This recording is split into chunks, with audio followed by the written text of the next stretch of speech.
ஒரு பொண்ணோட வாழ்க்கையை சீரழிக்க உடந்தையா இருக்கிறது பெரிய பாவம். அந்த பாவத்தை செய்யாம நான் உங்களை காப்பாத்திருக்கேன் சார். எனக்கு ஏதோ நன்மை செஞ்சிட்ட மாதிரி நீ பேசாத. நீ செஞ்ச இந்த காரியத்தினால நான் எவ்வளவு பெரிய சிக்கல்ல மாட்டி இருக்கேன்னு தெரியுமா உனக்கு?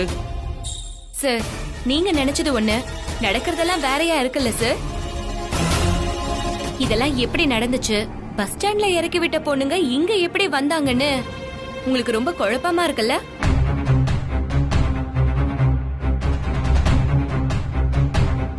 என்ன நடந்துச்சுன்னு நான் சொல்லட்டுமா?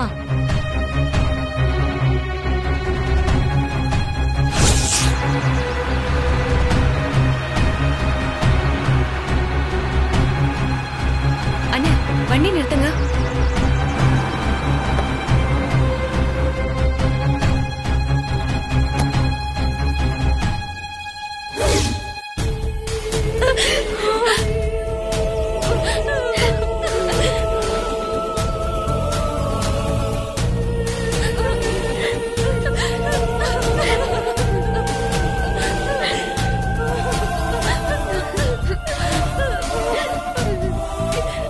அழாதீங்கம்மா, அழாதீங்க. ஏன் நீங்க எல்லாரும் இங்க உட்கார்ந்துட்டு இருக்கீங்க? எஸ்பி சார் ஆபீஸ்க்கு ஏன் போகல? அந்த இன்ஸ்பெக்டர் எங்களெல்லாம் இறக்கி விட்டுட்டு நடந்த விஷயத்த யார்கிட்டயும் சொல்ல வேண்டாம், நடந்ததெல்லாம் மறந்துட்டு வீட்டுக்கு போங்கன்னு பணம் கொடுத்துட்டு போயிட்டாரு. அவர் சொன்னாருன்னு நீங்க ஏமா ஒத்துக்கிட்டீங்க? உங்களை ஏமாத்தி கூட்டிட்டு வந்து விக்க பார்த்தவனுங்களுக்கு தண்டனை வாங்கி கொடுக்க வேணாமா? வேண்டாங்க்கா, நாங்க எங்க வழிய பார்த்துட்டு போயிடுறோம், எங்களை விட்டுருங்க. இந்த மாதிரி பாதிக்கப்பட்ட பொண்ணுங்களோட பேரை கூட வெளியே விடக்கூடாதுன்னு நம்ம சட்டம் சொல்லுது. இங்க பாருங்கம்மா, இந்த விஷயத்துல உங்க பேரோ போட்டோவோ மீடியாவுல வரவே வராது. நான் சொல்றது கூட நீங்க நம்ப வேண்டாமா? இந்த உத்தரவாதத்தை நான் எஸ்பி சார் கிட்ட இருந்தே வாங்கி கொடுக்கறேன். தப்பு செஞ்சவங்கள கண்டிப்பா நம்ம சட்டத்து முன்னாடி நிறுத்தணும். நாம எஸ்பி ஆபீஸ்க்கு போறோம், எஸ்பி சார பாக்குறோம். அங்க வந்து நீங்க ஒரே ஒரு ஸ்டேட்மெண்ட் மட்டும் கொடுத்துட்டு கிளம்பிடலாம். ஸ்டேட்மெண்ட் கொடுக்க விருப்பம் இல்லையா? பரவாயில்ல. அதுக்கு முன்னால நீங்க எஸ்பி சார ஒரே ஒரு தடவை பார்த்துட்டு எந்த முடிவு வேணாலும் எடுங்க. உங்களை மாதிரி பொண்ணுங்களை ஏமாத்தி கூட்டிட்டு வந்து கடத்தினானுங்களே, அவங்க எல்லாரையுமே மீட்கணும். இனிமே இப்படி யாரையுமே கடத்தாம தடுக்கணும்னா அவனுங்க எல்லாருக்குமே நம்ம கடுமையான தண்டனை வாங்கி கொடுக்கணும். அது எல்லாமே உங்க கையில தாமா இருக்கு. இதுல உங்களுக்கு எந்த பாதிப்புமே வராதுன்னு நான் சொல்றதுல உங்களுக்கு நம்பிக்கை இருந்தா வண்டியில ஏறுங்க. போலாம்.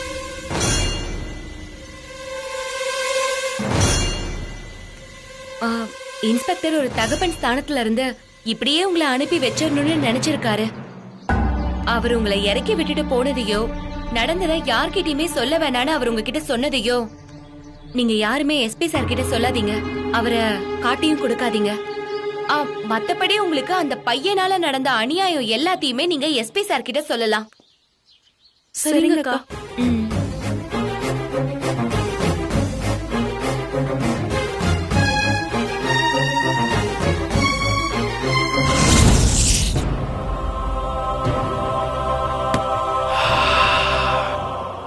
என்ன சார், எதுவுமே பேச மாட்டேங்கிறீங்க? உன்னை கழுத்தை நெரிச்சு கொல்லுங்கிறத தவிர வேற எதுவுமே எனக்கு தோண மாட்டேங்குது. செய்யுங்க சார். பெத்த பொண்ணையே கொல்ல சொன்னவர் தானே நீங்க.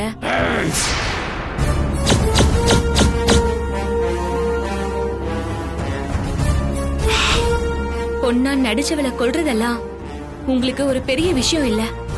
மயிலு, வேற இடமா இருந்திருந்தா முதல் காரியம் அதைத்தான் செஞ்சிருப்பேன். என் பொண்ணுங்களுக்காகத்தான் அந்த மினிஸ்டரோட டீலையை நான் ஒத்துக்கிட்டேன்னு உனக்கு நல்லா தெரியும்.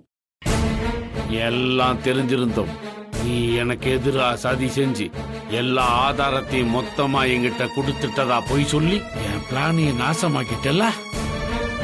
என் கையால உன்னை கொன்னா கூட என் ஆத்திரம் அடங்காது. உங்க கோவத்துல கொஞ்சம் கூட நியாயம் இல்ல சார். உங்க பொண்ணு வாழ்க்கைக்காக 3 பொண்ணுங்களோட வாழ்க்கையை அழிப்பீங்களா? என் பொண்ணுங்க நல்லா இருக்குன்னு நான் என்ன வேணா செய்வேன். தப்பு சார். ரொம்ப தப்பு இதெல்லாம். இதே வார்த்தையை உங்க பொண்ணுகிட்ட சொல்லி பாருங்க. ஹம், ஒரு அப்பாவா இல்ல, ஒரு மனுஷனா கூட அவளால உங்களை ஏத்துக்க முடியாது. இப்படி ஒரு அப்பா எனக்கு தேவையே இல்லைன்னு அடுத்த நிமிஷமே உங்களை தூக்கி எரிஞ்சிட்டு போயிடுவா சார். அப்படி ஒரு நிலைமை உங்களுக்கு வந்துடக்கூடாதுன்னு தான் நான் இவ்ளோ கஷ்டப்படுறேன். நம்ம அப்பா பொண்ணா நடிச்சதெல்லாம் உங்களுக்கு வேணா வெறும் நாடகமா போயிடலாம். ஆனா நான் உங்களை அப்பான்ற ஸ்தானத்துல வச்சுதான் சார் பார்த்தேன்.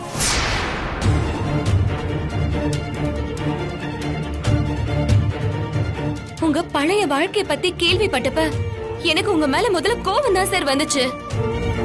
நீங்க உங்க பொண்ணுக்காக உண்மையாவே உருகிறத பாக்கும்போது கொஞ்சம் கொஞ்சமா என் மனசு மாற ஆரம்பிச்சிருச்சு சார்.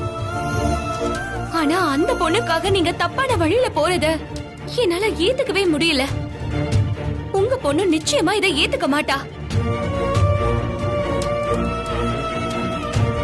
அவ முன்னால உங்களை ஒரு நல்ல போலீஸ்காரரா கொண்டு போய் நிறுத்தணும் தான் சார் நான் ஆசைப்படுறேன்.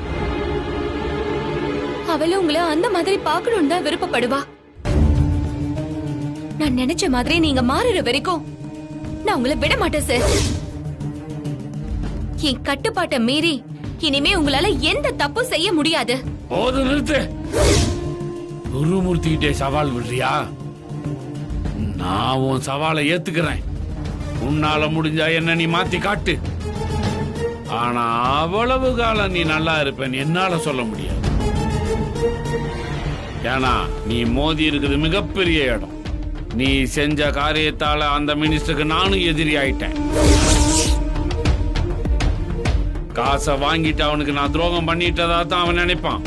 காசை கொடுத்தவன் என்ன பழி வாங்காம விட மாட்டான். அவனால எனக்கு வர்ற கஷ்டத்தை உனக்கு நான் டபுள் மடங்கா திருப்பி கொடுப்பேன். எஸ்பி இருக்க திமிர்ல தானே நீ இவ்வளவு ஆணவமா ஆடிட்டு இருக்க. மினிஸ்டர்ஸுக்கு முன்னாடி எஸ்பியும் ஒரு செல்லா காசு ஆயிடுவார் தெரியுமா? மினிஸ்டர் கோவத்துல என் மேல எறிகிற அத்தனை அம்பைய நான் உன் மேல திருப்பி விடுவேன். உங்க 2 பேரையும் மோத விட்டு நான் வேடிக்கை மட்டும் பார்ப்பேன். மினிஸ்டருக்கே பகன் ஆனதுக்கு அப்புறம் அந்த எஸ்பி மட்டும் இல்ல, கடவுளால கூட உன்னை காப்பாற்ற முடியாது. இத பார், இதுவரைக்கும் நான் உனக்கு எதிராக எதுவும் பெருசா செஞ்சதில்ல. இனிமேல் தான் என் கேம் ஆரம்பிக்க போகுது. அடி வாங்கறதுக்கும் அழுவறதுக்கும் தயாராயிரு.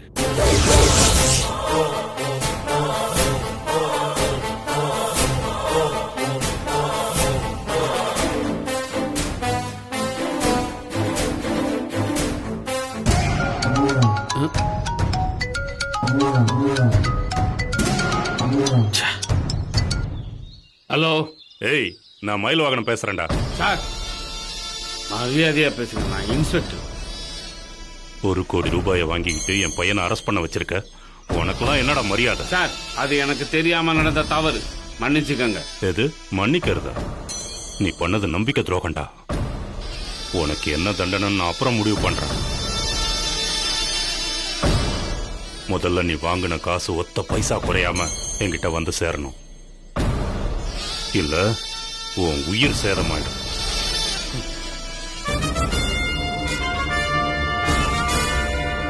மேலே என்னை சிக்கல்ல மாட்ட விட்டல. இந்த நிமிஷத்துல இருந்து நான் உன் முழு எதிரி. உன்னை இந்த வேலையை விட்டு ஓட வைக்கிறது தான் முதல் வேலை.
கஸ்தூரி தண்ணி கொண்டு வா.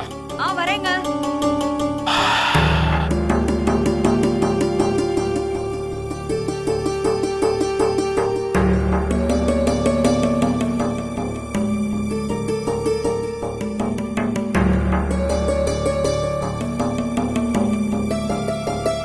கஸ்தூரி ஏன் ஒரு மாதிரி இருக்க? என்ன உன்னை தனியா விட்டு போயிட்டேன்னு சொல்லி வருத்தமா இருக்கா? அதெல்லாம் ஒண்ணும் இல்லைங்க. அப்புறம் ஏன் என்ன ஒரு மாதிரி இருக்க? நியாயமா பார்த்தா நான் இப்படி இருக்க கூடாதுதான். அமைச்சர் பையனை அரெஸ்ட் பண்ணிட்டீங்கன்னு ஊரே உங்களை கொண்டாடுது. உங்களுக்கு பேரும் புகழும் கிடைக்கிறத பார்த்து நானும் சந்தோஷப்பட்டிருக்கணும். உங்களுக்காக நான் ஸ்வீட்லாம் செஞ்சு கொண்டாடி இருக்கணும். ஆனா என்னால அப்படி பண்ண முடியலங்க. அதான் ஏன் கேக்குற? எனக்கு வெற்றி ஞாபகம் வந்துருச்சுங்க. இதே மாதிரிதான் அன்னைக்கு நம்ம புள்ளன்னு கூட பார்க்காம ஜெயில போட்டீங்க. அப்ப ஆரம்பிச்ச பிரச்சனை இன்னும் முடியவே இல்லையேங்க. உங்க மேல இருக்கிற கோபத்துலதான் அவன் மேல மேல தப்பு பண்ணான். நீங்க அவனை சமாதானப்படுத்த முடியாதுதான். நான் தாங்க அவன்கிட்ட பக்குவமா பேசியிருக்கணும். இப்படி எல்லாம் செய்யக்கூடாதுன்னு புரிய வச்சிருக்கணும். நானும் அவசரப்பட்டு அவனை வீட்டை விட்டு துரத்திட்டேங்க. அதுதாங்க நான் செஞ்ச பெரிய தப்பு. சரி 2-3 நாள் ஃப்ரெண்ட்ஸ் வீட்ல இருந்துட்டு வீட்டுக்கு வந்துருவான்னு நினைச்சேன். ஆனா அவன் இவ்ளோ வைராக்கியமா இருப்பான்னு நான் கொஞ்சம் கூட எதிர்பார்க்கவே இல்லைங்க. விவரம் இல்லாம வீம்பு பிடிச்சிட்டு இருக்கிற அவனை கூட புரிஞ்சுக்க முடியுது. புள்ள விஷயத்துல நீங்க இப்படி பிடிவாதமா இருக்கிறதா என்னால கொஞ்சம் கூட ஏத்துக்க முடியலங்க. என்ன கஸ்தூரி எல்லாத்துக்கும் நான் தான் காரணம்ன்ற மாதிரி பேசுற? அவனை வீட்டை விட்டு விரட்டினது நீ, கோவிச்சிட்டு போனது அவன். சம்பந்தமே இல்லாம 2 பேரும் எந்த தலையை போட்டு உருட்டுறீங்க? உங்களுக்கும் இதுக்கும் சம்பந்தம் இல்லாத மாதிரி பேசாதீங்க. அவன் வீட்ல இருந்தா வரமாட்டேன்னு நீங்க தானே சொன்னீங்க. அத மனசுல வச்சுக்கிட்டு தாங்க நான் அவனை வீட்டை விட்டு துரத்துனேன். காலப்போக்குல 2 பேரும் மனசு மாறுவீங்கன்னு நினைச்சேன். ஆனா இப்ப வரைக்கும் அது நடக்கவே இல்லைங்க. அவன் சின்ன பையங்க. அவ இறங்கி வருவான்னு நம்ம எதிர்பார்க்க கூடாது. நம்ம பிள்ளைகிட்ட இறங்கி போறதுக்கு உங்களுக்கு என்னங்க பிரச்சனை? உங்க மனசு ஏங்க கல்லா இறுகி போச்சு? அவன் மேல இருந்த பாசம் அன்பெல்லாம் எப்படிங்க தொலைச்சிங்க? நான் எதையும் தொலைக்கல கஸ்தூரி, எல்லாம் அப்படியே தான் இருக்கு. அதுதான் உண்மைன்னா நீங்க என்ன செஞ்சிருக்கணும்? அவன் இருக்கிற இடத்தை தேடி கண்டுபிடிச்சிருக்கணும்ல. அவனை எப்படியாவது சமாதானம் செஞ்சு நம்ம வீட்டுக்கு கூட்டிட்டு வந்திருக்கணும். அவன் காணாம போய் இவ்வளவு நாள் ஆகியும் அவனுக்காக ஒரு சின்ன முயற்சி செஞ்ச மாதிரி கூட எனக்கு எதுவும் தெரியலங்க. இத பாருங்க, அவனை வீட்டுக்கு கூட்டிட்டு வரலனா கூட பரவாயில்ல, அவன் இருக்கிற இடத்த கூட தெரிஞ்சுக்கலையேங்க. பெத்த பிள்ளைய பத்தி ஒரு சின்ன கவலை கூட இல்லாம எப்படிங்க உங்களால இருக்க முடியுது? எனக்கு கவலை இல்லைன்னு உனக்கு தெரியுமாடி? அவன் எனக்கும் புள்ளதான். அவன் பேர்ல உனக்கு இருக்கிற பாசமும் அக்கறையும் எனக்கும் இருக்கு. சும்மா பேச்சுக்கு சொல்றீங்களே தவிர உங்களை பார்த்தா அப்படி தெரியலங்க. நீங்க பாட்டுக்கு வேலைக்கு போயிட்டு வந்துட்டு தான் இருக்கீங்க. ஆனா என்னால அப்படி இருக்க முடியலங்க. அவனை வீட்டை விட்டு விரட்டிட்டாலும் என் மனசு முழுக்க அவன் நினைப்பாவே இருக்குங்க. என் புள்ள எங்க தங்கி இருக்கான், சாப்பாட்டுக்கு என்ன பண்றான், இந்த ஊர்ல தான் இருக்கானா இல்ல வேற எங்கயாவது போயிட்டானான்னு எனக்குள்ள அதே யோசனை தாங்க ஓடிட்டு இருக்கு. அவனை மீறி என்னால எதுவுமே யோசிக்க முடியலங்க.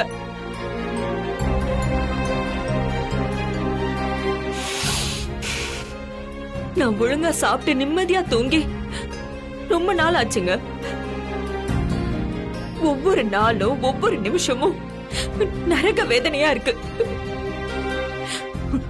ஆனா உங்களுக்கு அத பத்தி எல்லாம் எந்த கவலையும் இல்ல.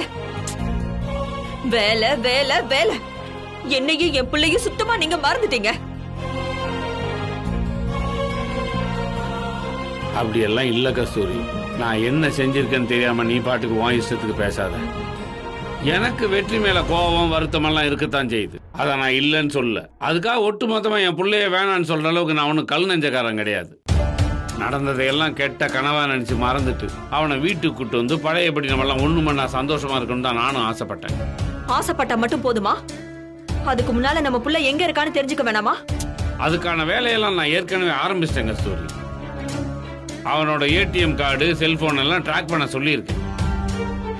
என் புள்ள எக்கேடா கட்டு போனா எனக்கு என்ன, நான் விட்டுற மாட்டேன். தயவு செஞ்சு என்ன நம்பு.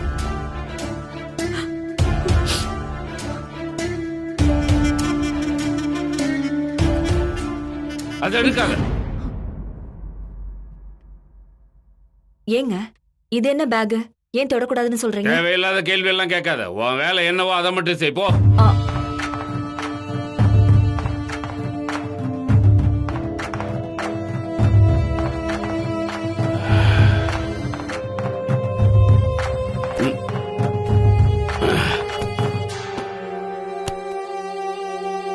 கையில கிடைச்சதை அனுபவிக்க முடியாம போச்சே.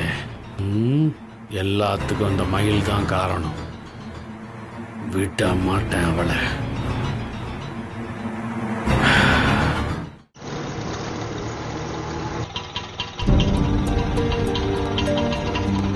என்னங்கண்ணா?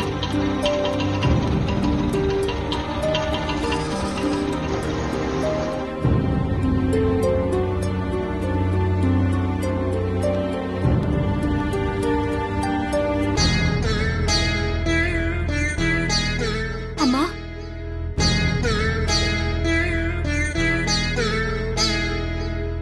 மயிலு,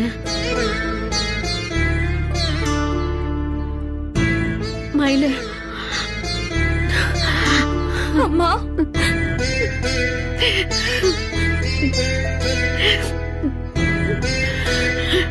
மயிலு, என்ன இதெல்லாம்? அழாத, இங்க பாரு. என்ன இதெல்லாம்? இவ்ளோ நாளா நான் உன்னை பிரிஞ்சதே இல்லம்மா. அதான் உன்னை பார்த்ததும் என்ன அறியாம. மயிலு, சரி சரி, நீ அழுது என்னையும் அழ வைக்காத. எப்படிமா இருக்க? இந்த கேள்விய நான் தாம்மா உன்கிட்ட கேட்கணும். இப்போ உடம்பு எப்படிமா இருக்கு? திரும்ப மயக்கெல்லாம் எதுவும் வரலையே? இல்லம்மா, இப்போ ஒரு பிரச்சனையும் இல்ல. நான் நல்லாதான் இருக்கேன். உனக்கு உடம்புக்கு முடியாத சமயத்துல நான் தாம்மா உன் கூட இருந்து பாத்துக்கணும். ஆனா நான் பாட்டுக்கு எதை பத்தியுமே கவலைப்படாம கிளம்பி போயிட்டேன். என்ன மன்னிச்சிடுமா. ஏய், என்னது இது? உன் வேலை அப்படிங்கிறப்ப நீ என்ன பண்ணுவ சொல்லு. எனக்கு இந்த மாதிரி மயக்கம் வருது, ஹாஸ்பிட்டலுக்கு போய் சரியாகி வருதும் எல்லாம் பழகி போச்சுடி. அம்மா, ஆனா வர மயக்கம் ஒரே மாதிரி இருக்குன்னு சொல்ல முடியாதேம்மா. நான் இல்லாத நேரத்துல பெருசா ஏதாவது ஆயிடுமோன்னு எனக்கு ரொம்ப பயமா இருக்குமா. அதெல்லாம் ஒண்ணு ஆகாதுமா, நீ தேவையில்லாம பயப்படாத. நீ சுலபமா சொல்லிட்டம்மா. ஆனா அங்க நான் பட்ட பாடு எனக்கு தான் தெரியும். வேலை விஷயமா அங்க இங்கன்னு நான் ஓடிட்டு இருந்தாலும் உன்னை விட்டுட்டு வந்துட்டோமேங்கிற உறுத்தல் என்ன நிம்மதியாவே இருக்க விடலமா. அதனால நான் ஒரு முடிவுக்கு வந்துட்டேன். இப்ப நான் போனதுதாம்மா லாஸ்ட். இதுக்கு மேல கேம்ப் கீம்ப்னு என்னை எங்க கூப்பிட்டாலும் நான் போகவே போறதில்ல. இங்கேயே இருந்து நான் ஸ்டேஷனையே பாத்துக்கிறேன்னு சொல்லிட போறேன். இல்ல இல்ல இல்ல, அப்படிலாம் சொல்லக்கூடாது. இனிமே நீ என்ன நினைச்சு கவலையே பட வேண்டாம். என்ன பாத்துக்க மலர் இருக்கா. அதுக்கும் மேல ஜீவா தம்பியும் நம்ம கூடவே இருக்காரு.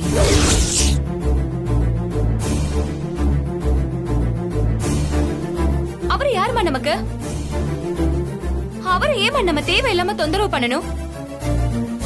நம்ம வீட்டு பிரச்சனையில அவரை இழுக்கிறது எனக்கு பிடிக்கவே இல்ல. உன்னை பாத்துக்கிறதுக்கு நானும் அக்காவும் இருக்கோம். வேற யாரும் நமக்கு வேணாமா. ஏய் மயிலு, மத்தவங்களுக்கு கஷ்டம் கொடுக்க கூடாதுன்னு தான் நாம நினைக்கிறோம். ஆனா நம்ம சூழ்நிலை அப்படி இருக்கிறது இல்லையே. துணைக்கு நீயும் இல்லைங்கிறப்போ கர்ப்பமா இருக்கிற மலரால தனியா என்ன பண்ண முடியும் சொல்லு.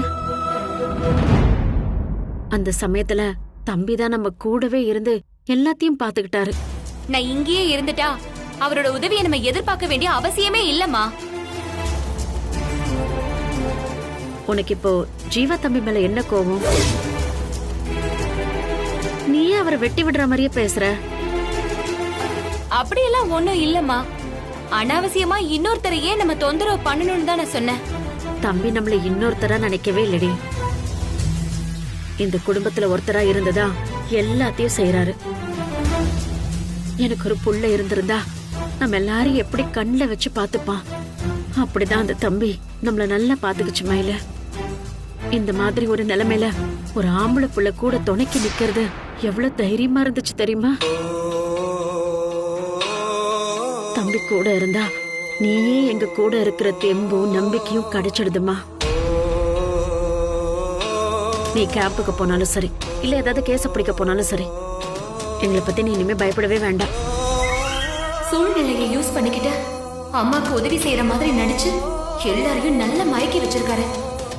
இதுல இருந்து எப்படியாவது அம்மாவையும் அக்காவையும் தெளிய வைக்கணும்.